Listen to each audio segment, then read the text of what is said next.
Yet, simultaneously, young kids especially are less judgmental about weirdness in others. Nothing is weird to children. New things are interesting. Kids seem to have a more balanced view of reality, I think, than do many adults. Something that I feel I have in common with Jacob Wetterling and his boyfriend Nathan Breeze is the ability to harness the healing power of sexual fetish and roleplay fantasy.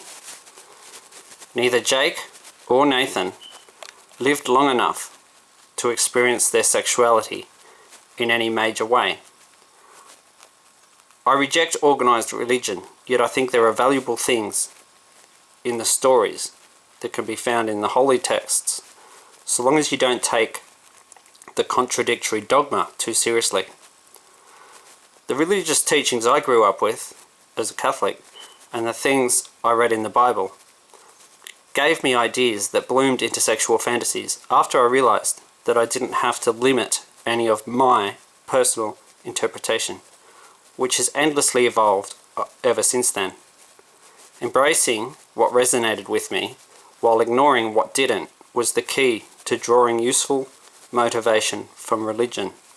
For me, having faith in the possibility of an afterlife, even if the God of the Bible is prejudiced and homophobic, has been a source of hope for me.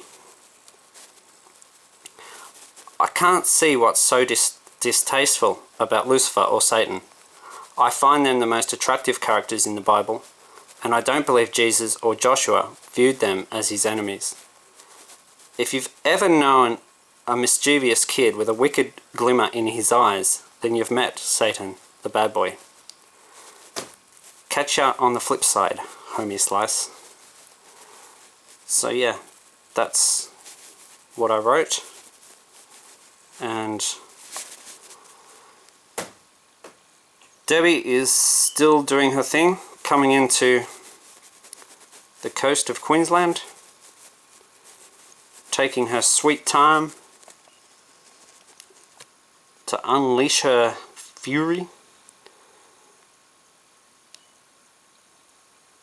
Yes, people in Bowen would certainly be probably a bit over it by now.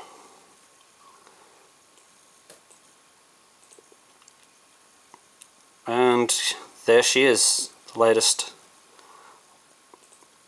Might just check the last advice. This one, it's the same advice as before, but yeah, it just shows the cyclone coming in onto the beach. Cyclone Debbie. And the most recent satellite image, I'll bring it up properly. And there she is. Cyclone Jatan. Cross-dressing boy. Cyclone Debbie hitting Australia. And this image was captured at, what was the time? It's obviously 28th of March 2017, 2:30 Universal Time. So that would be 1:30 PM Australian Eastern Daylight Saving Time, still Daylight Saving. And there she is, coming right in onto the beach. Tropical Cyclone Debbie. 39 days after Jacob Wetterling's 39th birthday. And maybe I can just quickly see what they're saying on TV.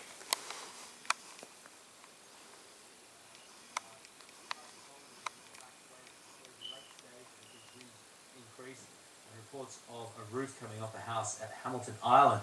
Here is the system on the satellite image. It's actually a relatively small tropical cyclone by global standards, but it's very intense with those maximum winds over 250 kilometers per hour. There's the eye of the cyclone. That's the clear slot right in the middle. The system has been very slow moving, so even though it's small, it's already been impacting the coast for over 24 hours now. And it looks fantastic on the radar. Clearly you can make out where the eye is on the radar. That eye has just been dawdling and wobbling towards the coast this morning. It was moving at only 6 kilometers per hour earlier this morning. It's now picked up to 12 kilometers per hour. Because of the slow movement, we're seeing destructive winds over an extended period, and that just increases the amount of damage. Now there is the eye moving over the coast right now at Airlie Beach. Do not go outside if the winds drop off. It just means the eye is heading over. And because of that slow movement, you could have calm conditions. The sun might even come out for 3 or 4 hours, and then the destructive winds will return. So the strongest winds are just around the center. It's called the eye wall. That's where you have the heaviest rain and the strongest winds. That system is moving towards the west, so it's heading towards Bowen. The winds have been picking up in Proserpine over the past few hours. Mackay will no longer see destructive winds. Damaging winds, yes, but not destructive. It's not heading to Mackay, and it will not cross the coast at Ayr. There's a slight chance we'll get destructive winds extending further north up the coast later today as the system, though, moves further towards the west. This is how much rain we've had just since 9 o'clock. Over 50 millimetres in Bowen and Proserpine. And the 24-hour totals even hit 400 millimetres just west of Mackay, where we have the Clark Range. Rockhampton's getting some heavy rain, and so is Gladstone. The heavy rain extends a long way south of the system. It doesn't extend a long way north. And that is because north of the eye, the winds are offshore. South of the eye, the winds are onshore. So it's near the eye and on the southern side where you have the strongest winds, the heaviest rain, and also a storm surge. These are the highest gusts we've seen this morning. Hamilton Island, 263 kilometres per hour. No wonder a roof was blown off a house, and I'm sure it's not just one. 96 at Mackay, that's the strongest you've had all morning. Proserpine, 159, that was in the last 10 minutes. That's the kind of wind that is scary. It sounds like a freight train, and Proserpine would be seeing severe damage right now, and Bowen's just had a gust of 124. Ayr's just had a gust of 80. That's also just in the last 10 minutes, so the winds are starting to pick up in Ayr at the moment. Townsville, 57. Here are the latest details. Mean winds 185, gusts are 40% higher, so 260 kilometres per hour. It's a Category 4, it's close to a Category 5. It really does get close to the strength of tropical cyclone Yasi. It's not quite as large as Yasi. Yasi was a medium-sized cyclone. This is a small cyclone, but it is perhaps hitting a coastline that's more populated. Yasi hit the coast around Tully, very small town, a few national parks in that area. But there's quite a few towns, Proserpine, Bowen, of course there's Airlie's Beach as well. Collinsville is another town in that area, so it's a fairly highly populated part of the coast. This is the first time in nearly 50 years we've had a Category 4 system hitting this part of the Queensland coast. Now let's have a look at the track then. That slow west-southwest track will continue, and even late this afternoon it's still a Category 3 into this evening with destructive winds near the core. We've already had over 24 hours of gales, probably at least, or almost another 24 hours of gales for the coast, and those strong winds extending inland as well through Charters Towers, for example, even further west than Charters Towers. So destructive winds is a threat right now. Torrential rain is another threat. The river levels are shooting up. We've had river levels climbing even 6 metres just overnight due to the torrential rainfall that will continue for at least another 24 hours. Shortly I'm going to have more details on the system as it moves further south and affects southeast Queensland.